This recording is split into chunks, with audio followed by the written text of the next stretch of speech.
Atlantique Soir. Le débrief de l'info. Jusqu'à 19h. Avec Cheb Mehdi. Retour d'Atlantique Soir, 4e et dernière étape de notre rendez-vous. C'est un plaisir de partager ce moment déjà avec vous. Et je sais que vous êtes de plus en plus nombreux à écouter cette émission. Vous le savez maintenant, elle se consacre à expliquer, à développer les principales actualités du jour.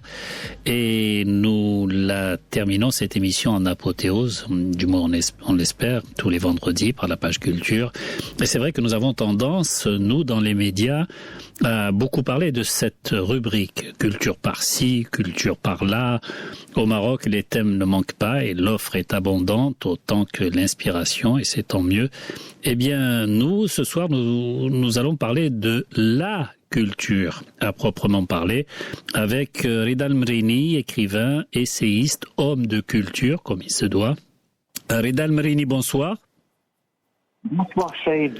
Alors avant que vous n'ouvriez les activités, je voudrais vous dire combien je suis heureux de vous retrouver et je voudrais souhaiter bonne rentrée à vos auditeurs et vos auditrices, une bonne rentrée scolaire, professionnelle, culturelle et professionnelle. Vous resterez toujours adorable. Merci beaucoup.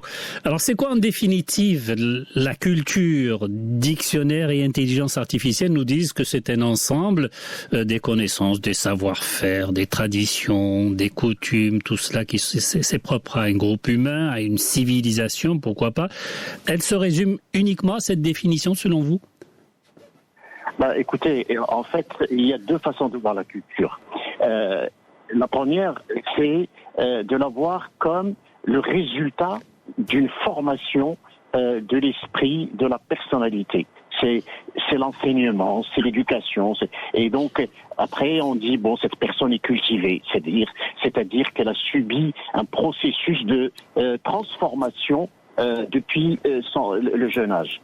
Et la définition qui nous intéresse, je pense, vous et moi, et vos éditeurs ce soir, c'est justement cet ensemble de connaissances qui sont acquises et qui regroupent les aspects intellectuels, la façon de vivre, les traditions, les croyances.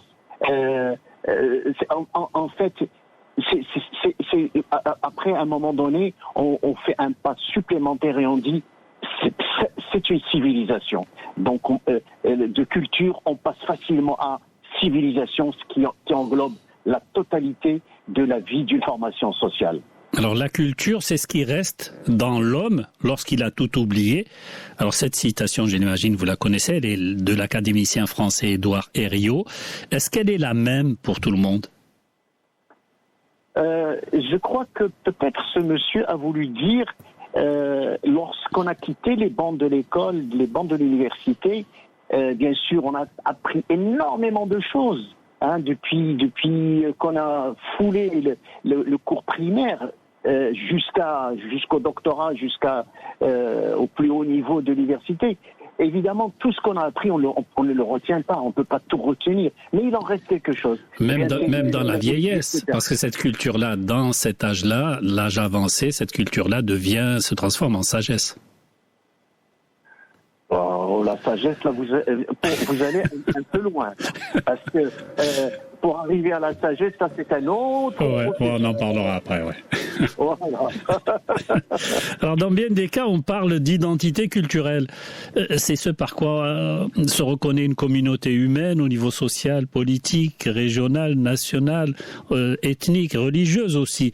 Est-ce que toutes ces raisons amènent à dire que la culture façonne notre identité? Évidemment. Et sans culture, on n'est rien. On ne peut pas imaginer aujourd'hui un être humain qui n'a pas été façonné, travaillé, élevé, baigné dans un environnement. Et cet environnement, il se compose de sa famille, de l'école, de la société, de ce qu'il apprend de lui-même en regardant autour de lui. Et c'est ce qui fait que aujourd'hui, nous avons donc des personnes qui sont bien identifiées. Telle personne, elle appartient à telle culture. Telle autre personne appartient à telle autre culture. Alors vous allez me dire, est-ce que cela veut dire que les gens sont uniques? Non. Aujourd'hui, les cultures se féconde, il y a des échanges, et on se retrouve à ce moment-là avec des personnes qui ont une personnalité culturelle hybride, un peu de cette culture et un peu de cette culture. Et c'est extraordinaire, tant mieux, c'est une richesse. Alors c'est vrai que c'est tout un processus par lequel les communautés de par le monde partagent et préservent leurs coutumes, leurs savoirs, leurs traditions, et c'est assez complexe. Le milieu familial, vous l'avez dit, c'est vrai que cela exerce aussi une grande importance à ce sujet, mais sinon, cette culture, elle se transmet comment? Surtout parmi les jeunes générations, parce que là aussi il y a une voie assez particulière, une transmission assez particulière dans leur direction. Ben écoutez, la culture se transmet dès le jeune âge. D'abord par la famille, c'est évident. Ensuite, c'est l'école. Et ensuite, c'est la société. Et puis ensuite, c'est par soi-même l'effort que l'on fait pour continuer à se cultiver, à acquérir davantage de connaissances. Ça dépend de la curiosité que nous avons en nous. Ça dépend de la soif de savoir que nous avons en nous. Donc, la transmission, elle se fait par beaucoup de moyens. Et effectivement, vous avez raison, aujourd'hui, la culture, elle se transmet par l'Internet, par la télévision, par la radio, par tous les moyens de communication modernes. Depuis la nuit des temps, les cultures façonnent le rapport de l'homme à son environnement immédiat. Ces cultures-là sont autant de créativité par lesquelles cet homme-là se cultive lui-même, il s'alimente aussi, il survit. Reste la problématique posée évidemment par la mondialisation. On y est. Est-ce que cette dernière menace risque de faire disparaître les cultures locales? Entendons-nous sur un point avant de répondre à votre question. La culture est par essence éphémère. Elle est appelée à disparaître. Donc, si vous voulez, tant qu'il y a une formation sociale, c'est-à-dire un groupe d'êtres humains qui l'hérite, qui la préserve, qui la développe, elle se développe. Mais elle ne peut pas se développer en vase clos, c'est pas possible. Il y a des interactions, il y a des fécondations, il y a des transferts de connaissances. Évidemment, au moment dans la mondialisation que nous vivons, ces échanges et ces transferts deviennent encore plus intenses, il y a une effervescence, et donc nous retrouvons aujourd'hui, on ne peut pas dire j'ai une culture, elle est ceci ou elle est cela.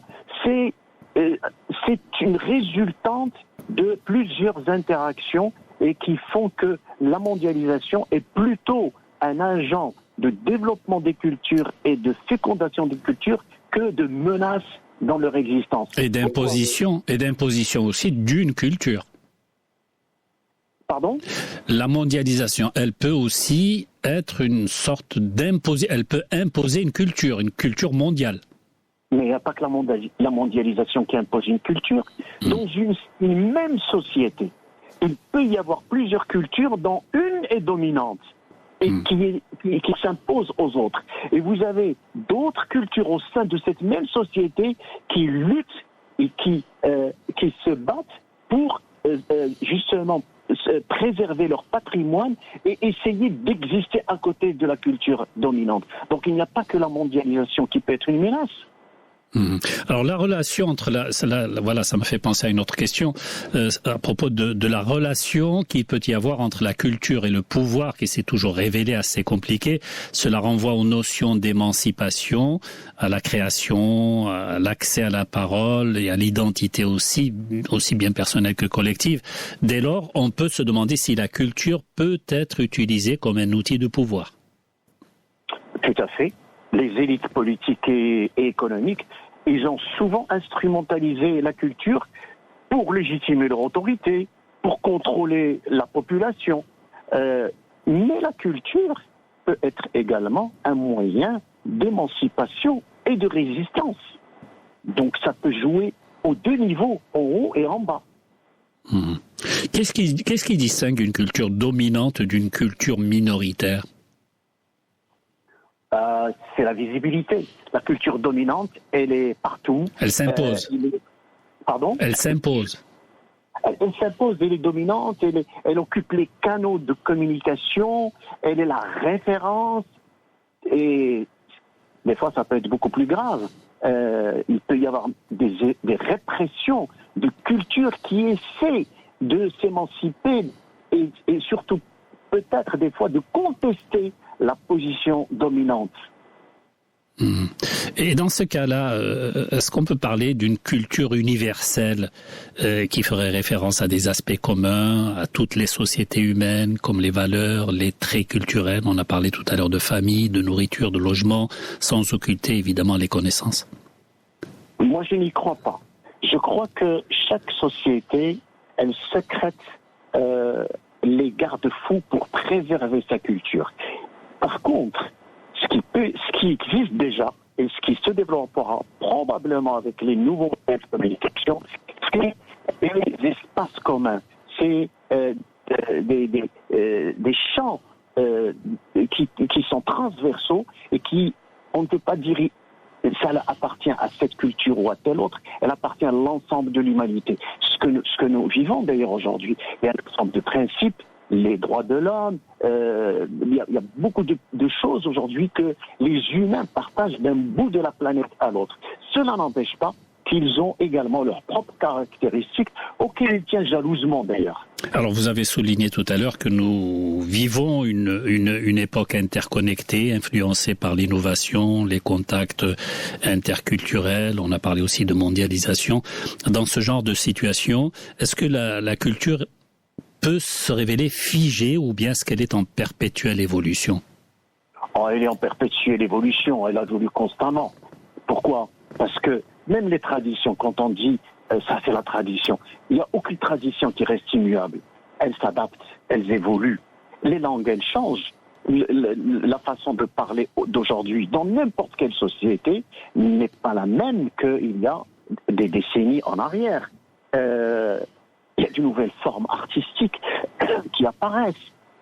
Donc la culture est un dialogue permanent entre le passé et le présent. Donc, bref, si on doit terminer, et si la culture devait être résumée en une seule et unique phrase, en une seule pensée, ce serait laquelle? Je dirais, la culture est à la fois ce que nous héritons, mais aussi ce que nous inventons, parce que c'est un lien invisible qui nous relie aux autres et à notre propre histoire, mais dans une projection vers un avenir que la culture, elle façonne aujourd'hui pour demain. Un peuple sans culture peut survivre? Je ne peux pas le concevoir. Voilà, quant à moi, je termine par cette citation arabe. L'homme est un livre dont chaque jour est une nouvelle page. Je ne connais pas l'auteur, malheureusement. Vous le connaissez, c'est El Marini? Non? Non, mais j'aime bien votre citation. et vous avez le dernier mot. En tout cas pour aujourd'hui. Mais Inch'Allah, je sais que je vous donnerai la parole vendredi prochain une nouvelle fois.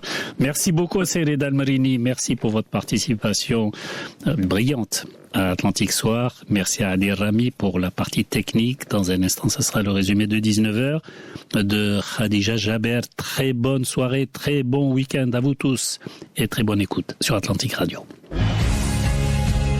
Atlantique Soir, le débrief de l'info.